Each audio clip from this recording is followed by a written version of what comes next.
Just 130 kilometers from mainland China lies an island at the heart of a conflict so tense, many fear it could trigger a world war. To Beijing, the self-governing democracy of Taiwan is a rogue province that must be reunited with the motherland by force if necessary. To the United States and its allies, Taiwan is a critical democratic partner and the epicenter of the world's technology supply chain.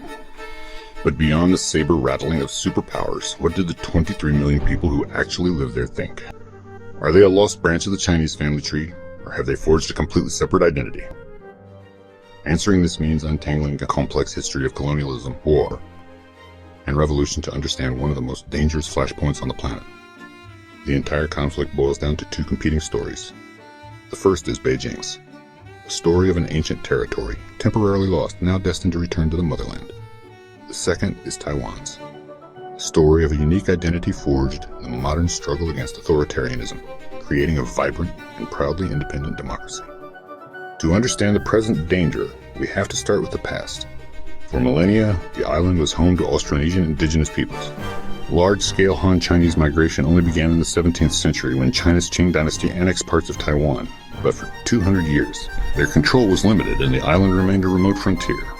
That changed permanently in 1895. After losing the First Sino-Japanese War, the Qing Empire ceded Taiwan to the Empire of Japan. For the next 50 years, Taiwan wasn't Chinese, it was Japanese. A whole generation grew up under Japanese law in a different path of modernization, a separation that is a huge part of Taiwan's unique identity. After Japan's surrender in World War II, Taiwan was handed over to the Republic of China, or ROC, led by Chiang Kai-shek. But on the mainland, a brutal civil war was raging between Chiang's nationalists and Mao Zedong's communists. The nationalists were losing. In 1949, established the People's Republic of China, PRC, in Beijing. Chiang Kai-shek, his ROC government, and 2 million followers retreated to Taiwan. This is the moment the modern conflict was born. We had the PRC in Beijing claiming to be the only legitimate China, and the ROC in Taiwan, also claiming to be the real government of all of China. Back in Taiwan, Chiang's KMT party imposed martial law that would last 38 years.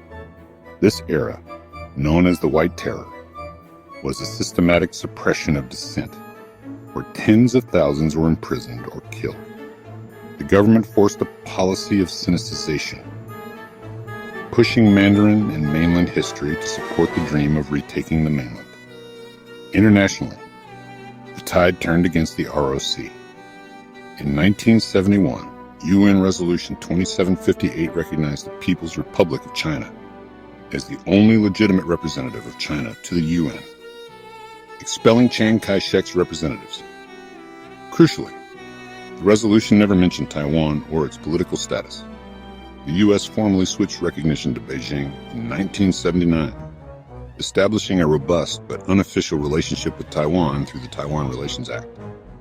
This left Taiwan diplomatically isolated, with its ultimate sovereignty still considered undetermined by many international law experts, as post-war treaties never explicitly stated who Japan was ceding the territory to. Taiwan is a critical piece of geopolitical real estate. It sits in the first island chain, a string of archipelagos that hems China in from the open Pacific. Controlling Taiwan would shatter that barrier, giving China's Navy a deep-water port and an unsinkable aircraft carrier on the edge of the Pacific, rewriting the balance of power in Asia. This is why Washington maintains a strong, unofficial relationship with the island, governed by a masterpiece of diplomatic ambiguity, the One China policy. This is where many get confused. Beijing has a One China principle, which is absolute. There is only one China, the PRC, and Taiwan is part of it. The U.S. One China policy is more nuanced. The U.S. acknowledges Beijing's position, but does not officially recognize the claim. The official U.S. stance is that the dispute must be resolved peacefully. This is called strategic ambiguity. Washington is deliberately vague about whether it would intervene militarily if China attacked, hoping to deter Beijing without encouraging Taipei to declare formal independence. In recent decades, the stakes have become higher because of semiconductors. These microscopic chips are the brains inside everything that powers the 21st century. Taiwan's TSMC produces over 60% of the world's semiconductors and, critically, over 90% of the most advanced chips. This dominance is Taiwan's silicon shield. A Chinese invasion wouldn't just be a regional war. It would be a global economic apocalypse, hitting the off switch for the entire tech supply chain. This makes Taiwan an indispensable linchpin for everyone, including China. Navigating this story means you have to understand all these huge global forces. But what often gets lost is the most important piece of the puzzle, the people themselves. If you find this kind of deep dive analysis valuable for understanding these complicated world issues, maybe consider subscribing and hitting that notification bell. We believe that context is everything, and your support lets us keep making videos that go beyond the headlines. Now, let's shift from the outside pressure to what's actually happening on the inside. While the world argued about its status. Remarkable revolution. In the late 1980s, it peacefully transformed from a harsh one-party state into one of Asia's most lively democracies, with free elections and a vibrant civil society.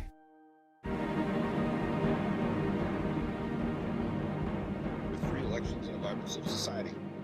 Today, the political landscape is defined by two main camps.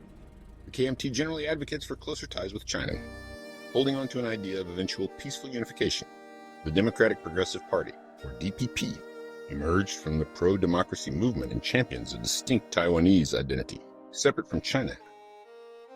This transition to democracy has profoundly reshaped how the people see themselves. As new generations were born in a free society, with no memory of the mainland and a starkly different reality from the communist system across the strait, a new identity solidified. Data is overwhelming.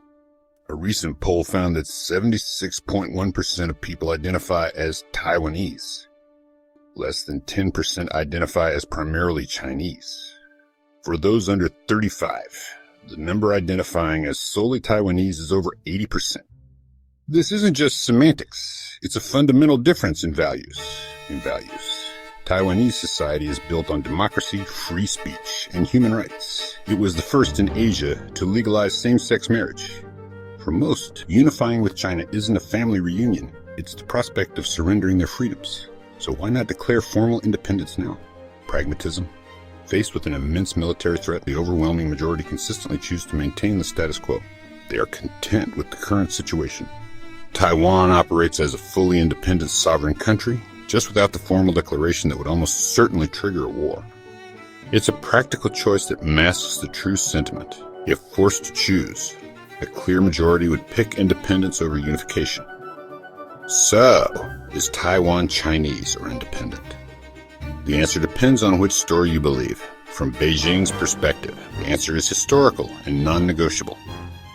Taiwan is Chinese. It's a narrative built on claims of ancient ties and a nationalist vision, backed by immense military might. But if you ask the people who live, vote, and build their lives in Taiwan, the answer is just as clear. They are Taiwanese. Their story wasn't forged in ancient dynasties, but in the crucible of the modern world. Through 50 years of Japanese influence, over 75 years of political separation, and most importantly, the collective journey of building a democracy from the ashes of authoritarianism. Their identity is based on shared values of freedom and self-governance. They see themselves as a sovereign people who already have a country, even if the world is too nervous to say so out loud. The future of Taiwan remains one of the world's most dangerous unanswered questions.